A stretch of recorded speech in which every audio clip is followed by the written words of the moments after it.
I'm Brian Shaw, Certified Diabetes Educator with Sacramento Native American Health Center. Welcome to another episode of Living Well with Diabetes. Today we're going to talk about how to take your blood pressure and what to expect when your blood pressure is taken both at the clinic as well as how to do it correctly at home. Today we have Brianna here with us. She's a care team nurse. Welcome, Brianna. Thank you for being our model today. No problem. Excellent.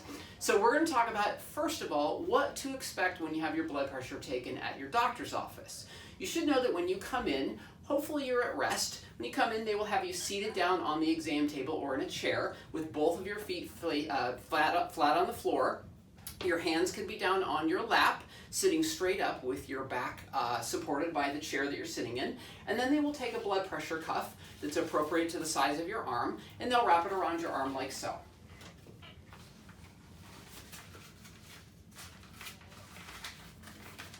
All right, if you're at rest and you're seated and your both feet are planted flat on the floor, they'll wrap the cuff with a little bit of room for you to put your fingers underneath, 2 fingers up from the mid part of from the inside of your elbow with the tube facing straight down. And then when they say they're ready, they'll press the go button. The cuff is going to fill with air. Hopefully you will be silent, not talking on the phone, not being distracted, to get a proper blood pressure reading.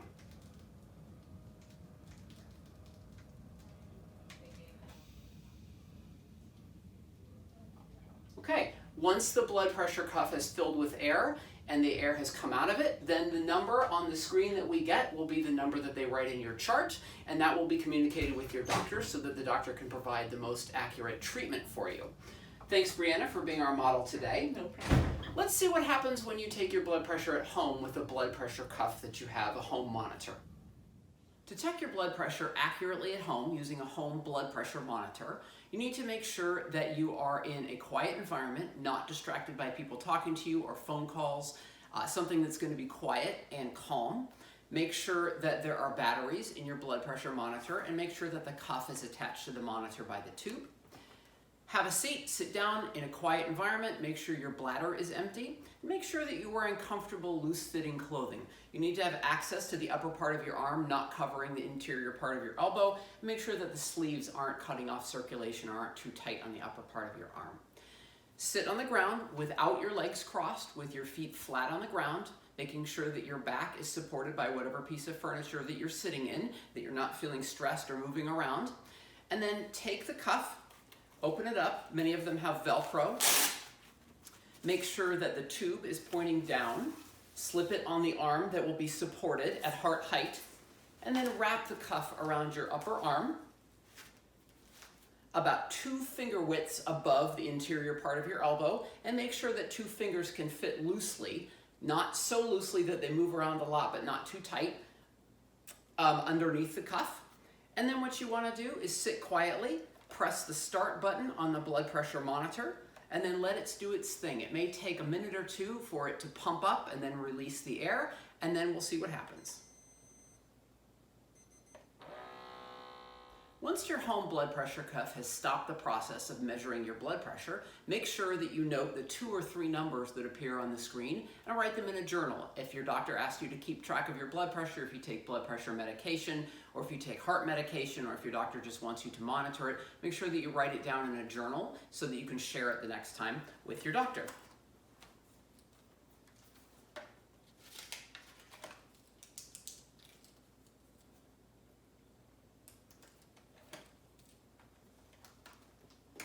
Now let's make sense of what the numbers mean.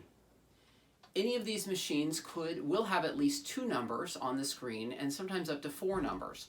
If your blood pressure machine is equipped with a clock, the lowest number might be a clock. The next number higher from the bottom is most likely going to be your heart rate if your machine is equipped with that. It's generally accepted that a healthy heart rate is somewhere between 60 and 100 beats per minute, although if you take certain medications or if you're in very good cardiovascular health, that number could be as low as 50 and still be considered healthy. So check with your doctor to see what the healthiest heart rate is for you, although if it's somewhere between 60 and 100, that's generally accepted as being the healthiest. The next number is going to be the top number, and that is your systolic blood pressure. Systolic blood pressure is the amount of force on your heart when your heart contracts. That's going to be the larger of the two numbers because more force is exerted on the heart muscle when it contracts. that number generally accepted to be the healthiest is 120 or less. And if you take certain medications, if you're of a certain age, that number could be as high as 130 and still be considered healthy. So check with your doctor to find out what the healthiest systolic reading is for you, but generally 120 or less is the healthiest. And the bottom number is called the diastolic blood pressure. That's the force on your heart when your heart relaxes. So that number is going to be less because there's less pressure on your heart when it relaxes than when it contracts. And that number generally is accepted as being 80 or below and being the healthiest. So to sum it up, a systolic over diastolic blood pressure of 120 or less over 80 or less is generally accepted as being the healthiest blood pressure, although it could be as high as 130 over 90 and still be considered healthy depending on what your doctor says, depending on your health conditions, and depending on what medicines you take. So check with your doctor to find out what your blood pressure goals are. Regardless of what your blood pressure goals are and what they are, make sure to make note of what the numbers are in your log and share them with your doctor when you go to see them. And they will give you information about your treatment plan based on your home and your clinical blood pressure numbers that you get. And this will help them make decisions about medicines and doses of medicines, and also how often you should be monitoring your blood pressure at home. All right, so we made sense of having your blood pressure taken in a clinical setting when you go to see your doctor, how to sit, how they will place the cuff around your arm, and what to expect. We've looked at how you might do this when you're at home with your blood pressure home monitor, and what to expect with that, how to sit and what to do, how the environment at home.